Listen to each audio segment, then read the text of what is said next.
यहाँ तो नाम श्रीमती का और फोटो श्रीमान का। तो असल में चुनाव लड़ कौन रहा है? मैं मानता हूँ कि 5 साल जितना पुरुष वर्ग है वो ज्यादा एक्टिव रहता है महिलाओं की अपेक्षा। तो ये काफी साल से चल रहा है। महिलाएं घर में ही बैठी हैं, केवल नाम की प्रधान है। जब नाम महिला का हो, पद महिला का हो, मगर चेहरा और हुकूमत पुरुषों की हो, तो ये सशक्तिकरण नहीं, सिस्टमैटिक साइलेंसिंग कहलाता है। जो रूढ़िवादी लोग हैं।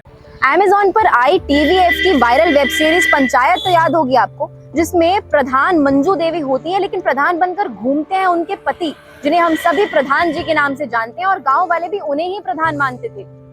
कागज पर नाम पत्नी का और काम और कमान पति के हाथ। अब ओटीटी से रियलिटी में आज हम आपको लेकर चलते हैं उत्तराखंड के हरबटपुर के उन इलाकों में जहां स्क्रिप्ट तो सेम है पर मंच असली है, कैमरा हमारा है और कहानी सच्चाई से भरी हुई। हरबटपुर में पंचायती चुनाव की सरगर्मियां तेज हैं। महिलाओं के लिए सीटें आरक्षित हैं, ओबीसी वर्ग की महिलाओं को सशक्त करने के इरादे से। मगर इस पोस्टर को गौर से देखिए, ये कहीं से आलिया जमाल तो नजर नहीं आ रही। जी हाँ, क्योंकि नहीं है। इस पोस्टर को देखकर क्या लगता है कि प्रत्याशी असल में कौन होगा? गौर से देखेंगे तो छोटे छोटे अक्षरों में नुसरत बानो लिखा हुआ नजर आ जाएगा। फोटो को देखकर मुझे भी यही लगा था कि यही जनाब प्रत्याशी। खैर, ओटीटी पर मंजू देवी का छोटा ही सही मगर फोटो था तो। यहाँ तो नाम श्रीमती का और फोटो श्रीमान का। तो असल में चुनाव लड़ कौन रहा है? जब खुद ग्राउंड पर जाकर हमने इन प्रत्याशियों से और आसपास के लोगों से जानने की कोशिश की कि उनके इस पर क्या विचार है और ऐसा असल में क्यों हो रहा है, तो आधे से ज्यादा ने मुंह खोलने से इनकार कर दिया। और इनमें से सिर्फ एक प्रत्याशी थे जिनसे हम सचमुच जाकर मिल पाए, उनसे बात कर पाए। आइए सुनते हैं उन्होंने क्या कहा। इस वक्त हम मौजूद हैं नीरज कुमार जी के साथ। एक सवाल मैं जानना चाहूंगी आपसे, महिला सशक्तिकरण पर आपके क्या विचार हैं?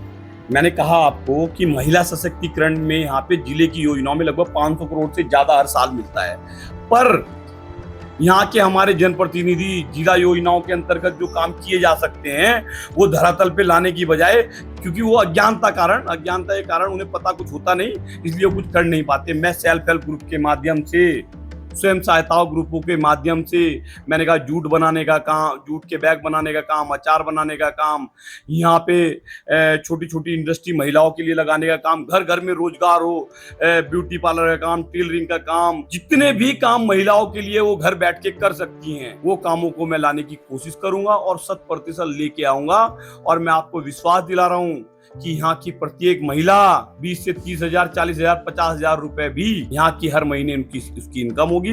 और आने वाले टाइम में यहाँ की महिला सशक्तिकरण का जो मेरा सपना है, क्योंकि किसी घर का बेहतरीन तभी हो सकता है जब उसकी घर की जो महिला है वो सुखी रहे, उसके बच्चे सुखी रहे, उनके पास इतनी इनकम हो कि वो अच्छी तालीम अपने बच्चों को दिला पाए। जब हमने कहा कि नारी शक्ति आज की डेट में कंधे से कंधा मिला के समाज में काम कर रही है, तो उसे पूरा मौका देना चाहिए और मैं पूरी कोशिश करूंगा कि उन्हें उनका हक दिलाया जाए। जैसे कि आपने कहा कि सरकार अधिकार दे रही है, सीटें आरक्षित की गई हैं महिलाओं के लिए। हमें देखने को मिल रहा है कि कैंपेनिंग बैनर्स जो हैं उनमें नाम है उनका, लेकिन फोटो देखने को कभी नहीं मिल रहा है। इस पर आपका क्या कहना है? देखिए, हमारे सभी फोटो में महिलाओं की फोटो है। मैं मानता हूँ कि 5 साल जितना पुरुष वर्ग है वो ज्यादा एक्टिव रहता है महिलाओं की अपेक्षा। तो मेरा ये निवेदन भी है, आने वाले टाइम में विधानसभाओं में भी 33% आरक्षण होना है। उसके लिए महिलाएं आज ही कमर कस लें, अपनी मौजूदगी आप जनता के बीच में रखें, तो मुझे लगता है आने वाले टाइम में आपको भी वोट, आपको भी डायरेक्ट सीधा सीधा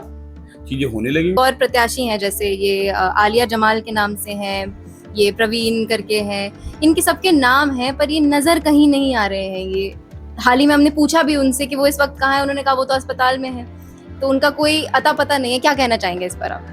देखिए, उनके पास कैंडिडेट वो बेचारे है ही नहीं, वो धरातल पे वो, क्योंकि कुछ है नहीं, महिला सीट है। हमारे यहाँ जो महिला हैं जो चुनाव लड़ रही हैं, हमारी बहू हैं, छोटे भाई की बहन, छोटे भाई की वाइफ, वो आज भी क्षेत्र में अलग अलग जगहों पे अपना भ्रमण कर रही है। हमने कैंपेनिंग की, काजल उनका नाम है और कुलाड़ी उनका चुनाव चिन्ह है।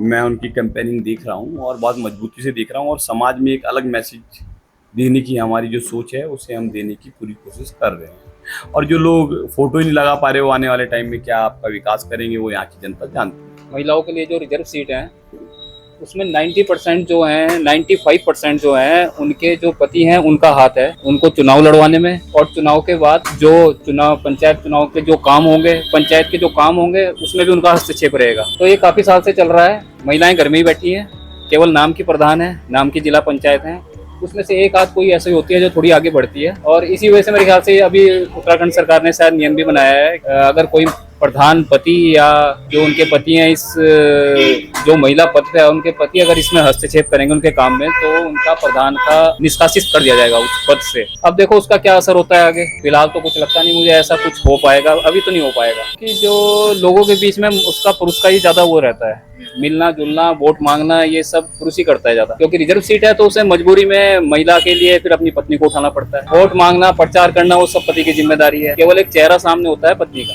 तो बाद में भी वही काम करता है। अभी तक तो ऐसा ही चल रहा है, तो महिला को अपने आप ही आगे आना पड़ेगा।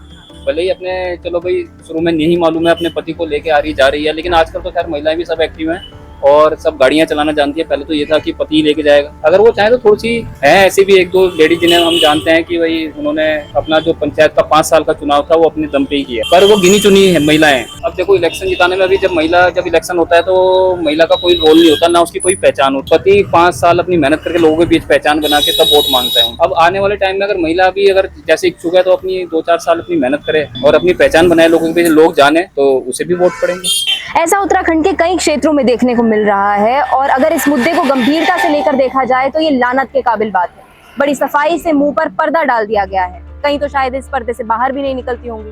सवाल ये नहीं है कि उनका पहनावा क्या है, सवाल ये है कि ये फैसले ले कौन रहा है। असली मुद्दा भी यही है कि महिलाओं के लिए सीटें आरक्षित कर दी गई, उन्हें अधिकार दे दिए गए, लेकिन इसकी निगरानी करने वाला कोई नहीं है कि इन अधिकारों का इस्तेमाल कर कौन रहा है, कितनी सफाई से इन्हें हाईजैक किया जा रहा है। सबसे बड़ी बात, क्या महिलाएं भी इस व्यवस्था को स्वीकार कर चुकी हैं? जब नाम महिला का हो, पद महिला का हो, मगर चेहरा और हुकूमत पुरुषों की हो, तो ये सशक्तिकरण नहीं, सिस्टमैटिक साइलेंसिंग कहलाता है। मेरी नजर में ये है महिला सशक्तिकरण।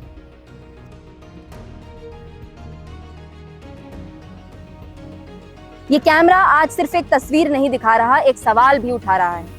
क्या ये चुनाव महिलाओं के नाम पर मर्दों की सत्ता का एक नया चेहरा है? इस पर आप क्या सोचते हैं, कमेंट्स में जरूर बताइए। मैं मनवीन कौर, कैमरामैन ऋषभ सेमवाल के साथ आप देख रहे हैं तीतर।